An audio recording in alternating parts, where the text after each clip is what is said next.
I hardly know what to tell you about the next half hour, except that it has been reported as true by those to whom it happened. It has been investigated, and no one, as yet, has been able to explain it or disprove it.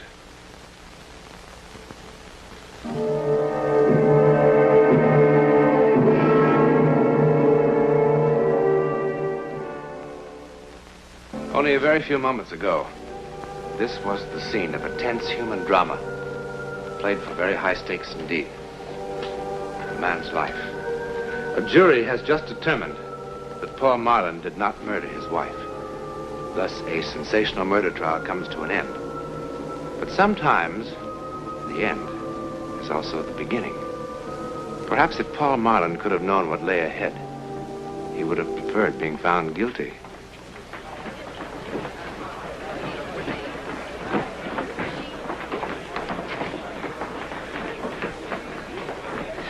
Well, you just going to sit there all day?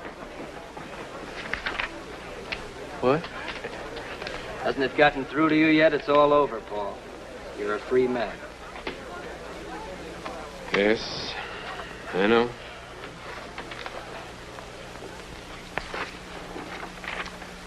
Such enthusiasm. It's not that I expect thanks, Paul. Nobody who charges the kind of fees I do should expect gratitude, too. But I had an idea that you might at least feel relieved. Dan, I'm sorry. I'm just so bone-tired I can hardly feel anything. I didn't even remember to thank you. No, I am relieved, and I'm very grateful, too. You were just wonderful. I'm lucky I had you for my attorney. It's easy to be marvelous when your client is innocent.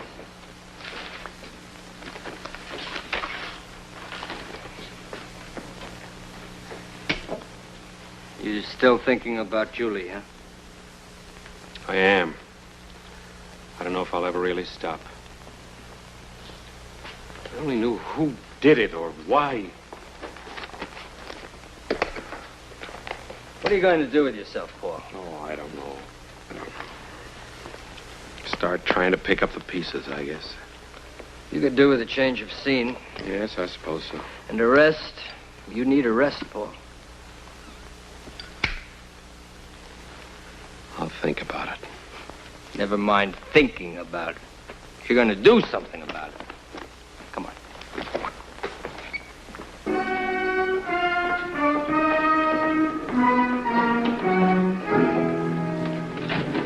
Hey, Martha. My paper would like to know how you feel about being let off. Being let off? Okay. Being found not guilty. Pretty silly question, isn't it? How do you think he feels? Why don't you let your client answer, Counselor? Well, you've gone so far out of your way to twist and distort everything I've said since my wife's death, I see no point in even trying. How about you, Counselor? Do you want me to print no comment also?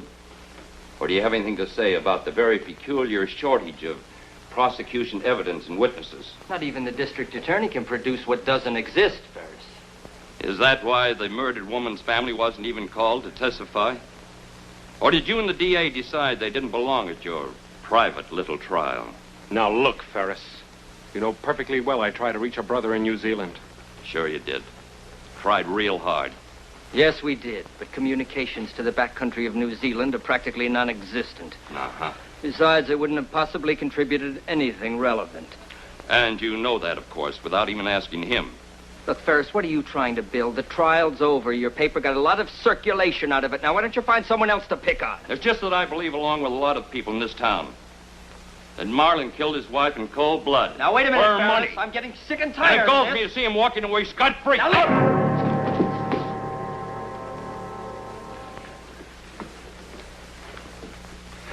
Thanks. I've got my headline.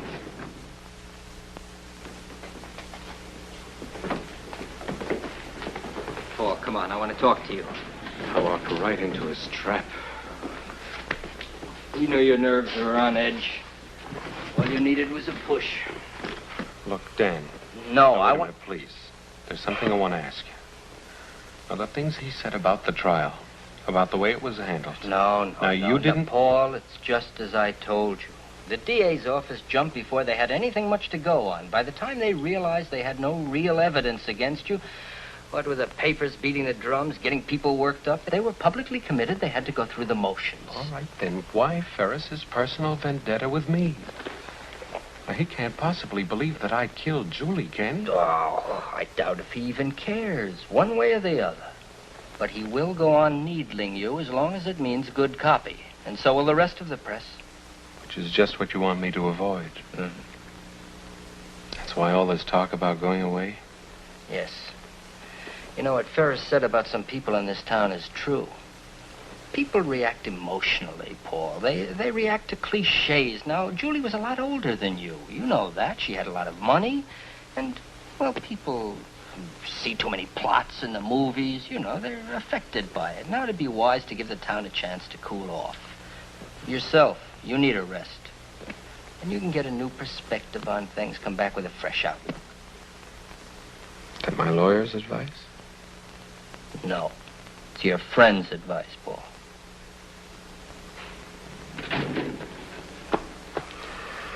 Okay, Dan. All right. I'll go away for a while. I just hate the idea of looking as though I were running away.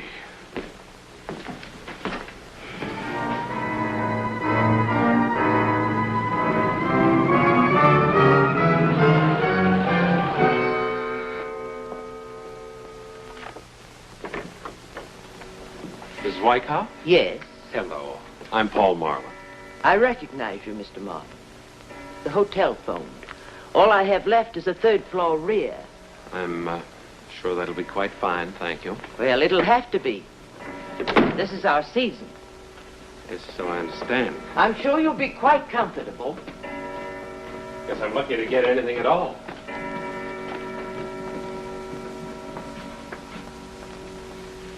It's right on the button. How long do you expect to stay, Mr. Marlin? Oh, I really had no plans. Would it matter to you? Not a bit.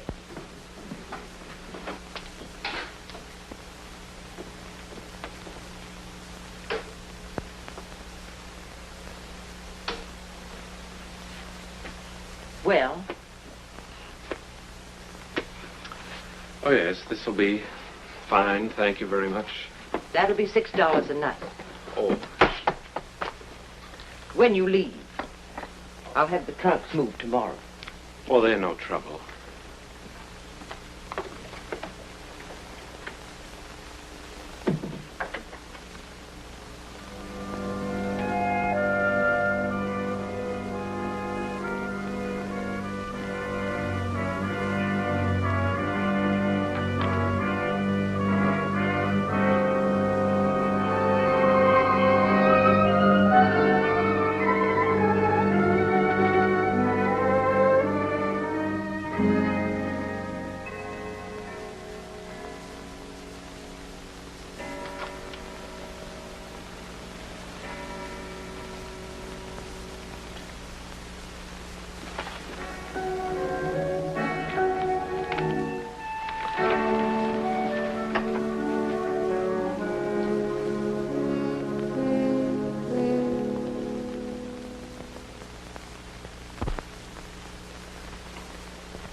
Help you?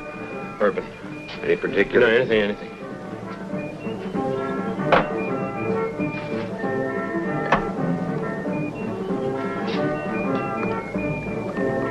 Water or soda?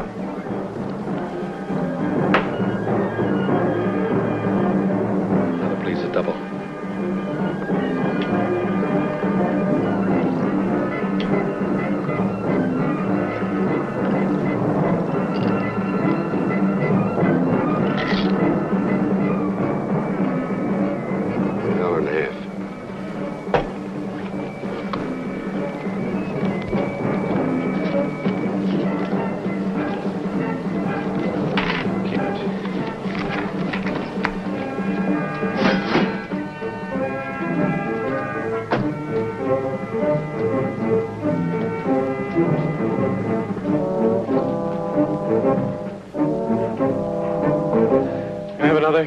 A little water in it this time, please.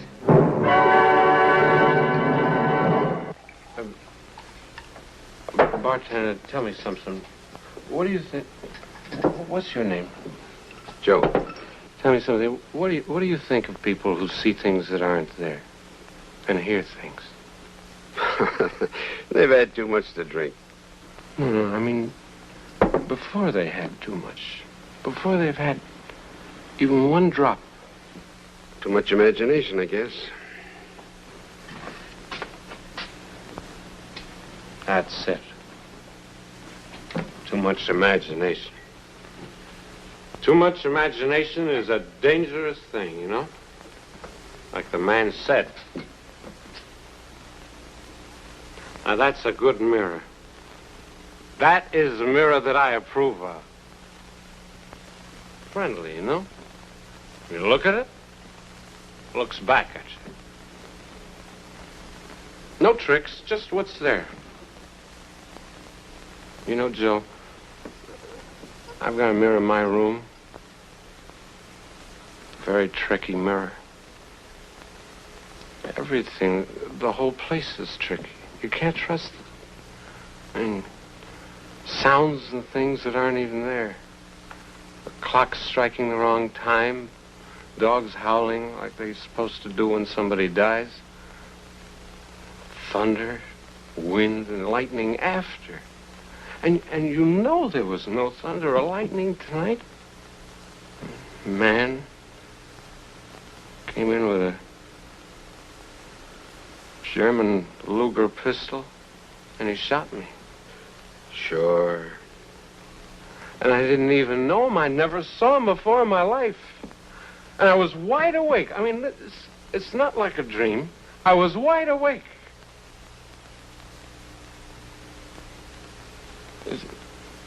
That's some imagination, huh? It's like I'm an inventor. I invented a person. I mean, this man he wasn't made up of all faces I'd known before, like in a dream. He was someone real. Tall, about my height. May I have some change, please? Scotch and water, please. No ice.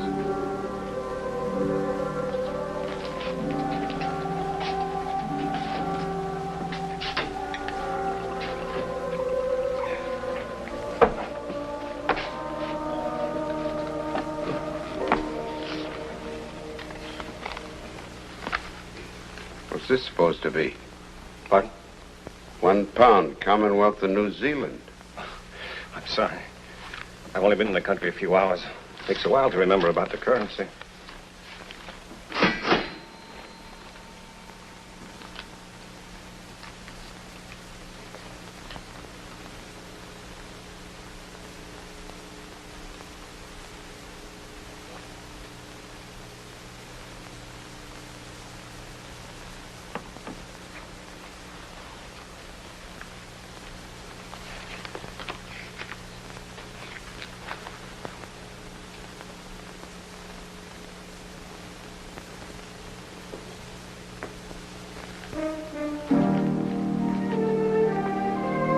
I beg your pardon, but...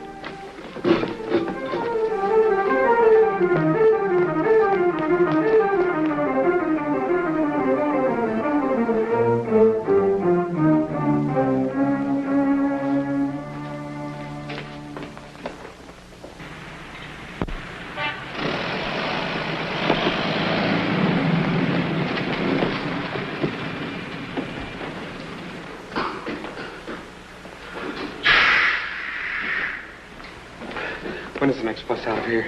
To where? Anywhere. Well, there's one at 2:05 to San Francisco. Or San Francisco. 4:50. Put your luggage on the ramp. The driver will pick it up when he gets here. Huh? Your luggage. Put it on the ramp. Oh, no, I don't have any luggage, thanks.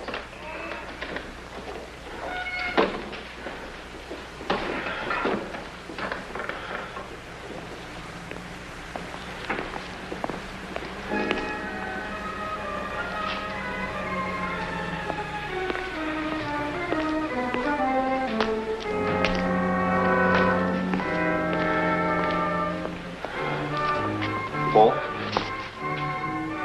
What do you want? I'm Roger Wiley. Roger Wiley, you are Paul Marlin, aren't you?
What is it? Why'd you keep running? I told you I'm Roger Wiley, Julie's brother.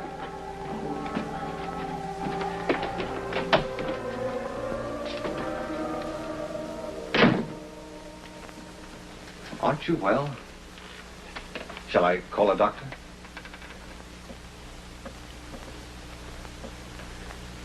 Well, the landlady said it'd be all right if I left my bags here while I went looking for you.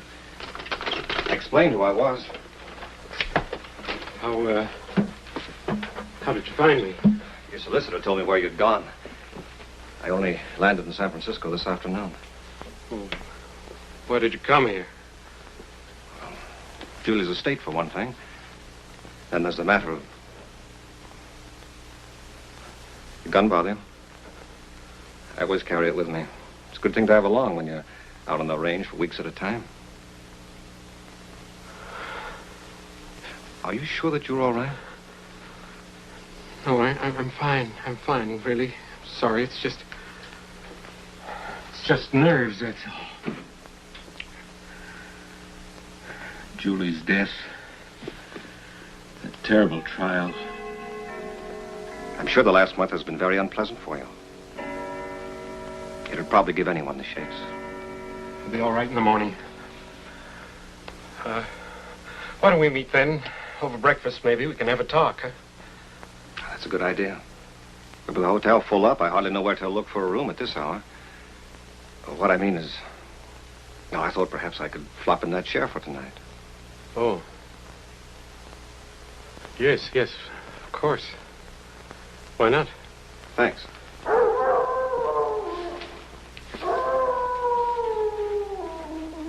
You were saying there was another reason why you came? Oh, yes. I've been out on the range rounding up some beef for shipment. I got back, I found this letter from Julia waiting for me, along with a notification from the court about the trial and all. Julia wrote this the day before she was killed.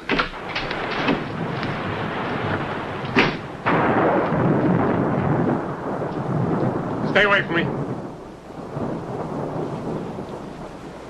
I know why you came. I had a warning. You had what? I know why you're here, and I know why this gun, too. I saw it all happen. Well, I don't know what you're babbling about. You're here to kill me. You read the newspapers, didn't you? You believe what they said, that I killed her, don't you? That I planned the whole thing to make it look like somebody had broken in just to cover up. Paul, listen to me. I don't believe anything of the sort. Why should I? Why are you here? She told you everything in that letter. Paul. She knew everything right from the start, didn't she? I never fooled her, not for 1 minute, I'll bet. Paul, give me the gun. No. You don't realize what you're doing. No, I tell you! I waited too long. I've planned all this too carefully to have it all blow up my face now. I am her heir! I am her sole heir!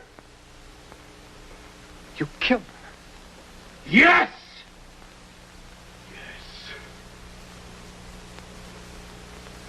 You're not gonna take it away from me. Nobody's gonna cheat me of it now.